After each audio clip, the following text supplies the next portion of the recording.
ఓం శాంతి. ఈరోజు మమ్మ యొక్క 52 విశేషతల్లోని 25వ 26వ పాయింట్స్ తెలుసుకుందాము. అందులోని 25వ పాయింట్, ఇది కరాచీలోని విషయం. మమ్మ ఆఫీస్లో కూర్చొని ఉండే. మేము అడిగినాం, మమ్మ మేము ఏం పురుషార్థం చెయ్యాలి అని. అయితే మమ్మ ఇలా జవాబు చెప్పారు, ఇది నా అంతిమ గడియ అని ఎప్పుడూ భావించుకోండి. ప్రతి గడియ చివరి గడియ అని బాబా స్మృతిలో ఉండాలి అని చెప్పారు. 26వ పాయింట్, మమ్మ రోజు తప్పక మురళి చదివేవారు మరియు టేప్ ద్వారా కూడా వినేవారు. అది రాత్రి 11 అయినా సరే రేపటి మురళి విన్న తర్వాతనే పడుకునేవారు.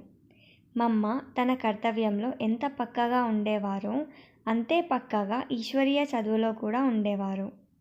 హాస్పిటల్లో కూడా మమ్మ రోజు మురళి వినేవారు. మమ్మని మేము ఎల్లప్పుడూ అలర్ట్ మరియు అక్యురేట్గానే చూసాము.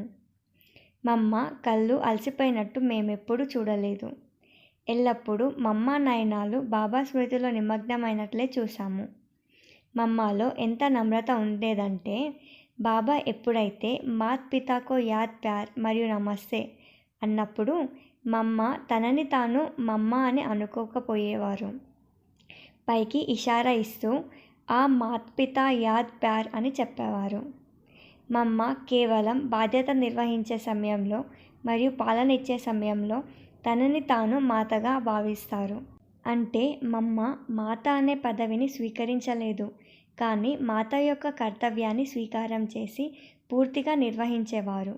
బాబా ముందు మమ్మ ఒక చిన్న బాలిక రూపాన్ని ధారణ చేసేవారు మరియు యజ్ఞవత్సల ముందు, అలాగే భక్తుల ముందు ఆది దేవి జగదాంబ మాత రూపాన్ని ధారణ చేసేవారు.